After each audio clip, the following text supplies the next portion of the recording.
সাহেব আপনি যে সংস্কার করবেন আমি তো শেষ পর্যন্ত দেখবো এখানে কুসংস্কার না অপসংস্কার না সারা বাংলাদেশে একটা হট্টগোল, এখনো পুলিশেরটা বের হয় নাই। আমার তো মনে হয় ভালো কিছু এরা করতে পারবে না। দয়া করে ফখরুদ্দিন মঈনুদ্দিনের মতো পালিয়ে যায় না। 2025 সনের মধ্যে নির্বাচনে রোডম্যাপ ঘোষণা করে বিশ্বনন্দিত প্রফেসর ইউনূস আপনি আপনার সম্মান নিয়ে জনগণের হাত ক্ষমতা জনগণের হাতে ফিরিয়ে দিয়ে দেন। বিচার বিভাগ কি আছে? এটা তো 15 বছর এটা প্রায় ধ্বংস হয়ে গেছে। সাংঘাতিক অবস্থা। আপনি দেখছেন না উচ্চ আদালতে কি হচ্ছে? 12 জন বিচারপতিকে বসায় রেখে দিয়েছে। এর আগে 3 জনকে রাখছিল। নিম্ন আদালতের কি অবস্থা হচ্ছে ওখানে? হাতাহাতি মারামারি। এটা কি সুস্থ লক্ষণ? একটা আগে একটা সিন্ডিকেট ছিল, এখন আরেক গ্রুপ সিন্ডিকেট দাঁড়িয়ে গেছে সব জায়গায়। নিম্ন আদালত বেল নিয়ে বাণিজ্য হচ্ছে, এগুলো দেখছেন না? এগুলো তো সমাজটা তো আরো পৌঁছে যাচ্ছে। দেখি আমাদের পুলিশ ভাইয়েরা, তাদের তো চরিত্রের কোনো পরিবর্তন হয়েছে মনে হয় না। শত শত মামলার আসামি 300, 400, 500 বিরাট ব্যবসা বাণিজ্য শুরু হয়েছে এবং সেই ব্যবসা বাণিজ্য এখন কোর্ট কাছারির মধ্যেও নাজেল হয়েছে। শুনুন আরেকটা কি কাজ করেছে, বিচার সংস্কার কমিশন একটা হয়েছে, তারা তো দেবে কিছু।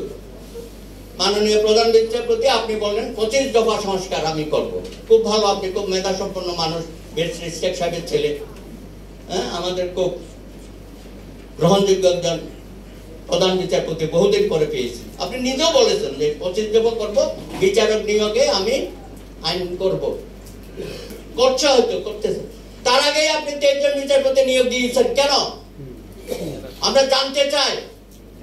তা আগের সরকার যেভাবে ডজনে ডজনে বিচারপতি দিয়ে উচ্চ আদালতের মধ্যে একটা প্রলয় সৃষ্টি করে দিয়েছে, 30-40 বছর আমাদের ভুগতে হবে এই নিয়োগগুলোর মধ্য দিয়ে। আপনি এসে আবার এমন একটা নিয়োগ দিয়ে দিলেন, এটা আমাদের কাছে গ্রহণযোগ্য না। তো আমরা কি এইভাবে করতে থাকবো? এখনো ভাবে সুস্পষ্ট ভাবে আপনারা কিছু বলছেন না বিচার বিভাগের কোথায় গিয়ে সংস্কার করবেন। শুনেছি একটা প্রাথমিক কিছু রিপোর্টের একটা অংশ বেরিয়েছে যে আমলা সাহেবদের একটা অংশ বেরিয়েছে, আমার ভাই চলে যাচ্ছেন। আমলা সাহেবটা খুব ক্ষিপ্ত হয়ে গেছে। যারা রিটায়ার্ড করেছে 10-15 বছর আগে, তারা সহ আমার ভাই বিজন তা এখানে আছেন, এবং যারা ডিপ্রাইভ হয়েছে তাদের রেট্রোস্পেক্টিভ প্রমোশন এগুলো তো দিতে হবে। কিন্তু ডেপুটি সেক্রেটারির একটা ইয়ে নিয়ে কত পার্সেন্ট হবে সেটা নিয়ে তারা যেভাবে সরকারকে চ্যালেঞ্জ করে বসলো, তাহলে 10টা কমিশনের রিপোর্ট যখন পুরোপুরি বেরোবে, সারা দেশে তো একটা যুদ্ধ শুরু হয়ে যাবে। এটা বুঝতে পারছেন না? আমি বিচার বিভাগের কথা বলি, মানে একটা রেশিও, উকিল সাহেব থেকে কতজন যাবে, জেলা জজ থেকে কতজন যাবে, 3:2। এখন তারা বেশি চাচ্ছে, আইনজীবীর থেকে সংখ্যা বেশি, এখনো প্রকাশ হয় না। এটা হবার আগে বিচার বিভাগের যারা কর্মকর্তা আছেন ওদের একটা সমিতি আছে, আমাদের প্রশাসনের কর্মকর্তাদের সমিতি আছে, ক্লাব আছে, এদের একটা সমিতি আছে।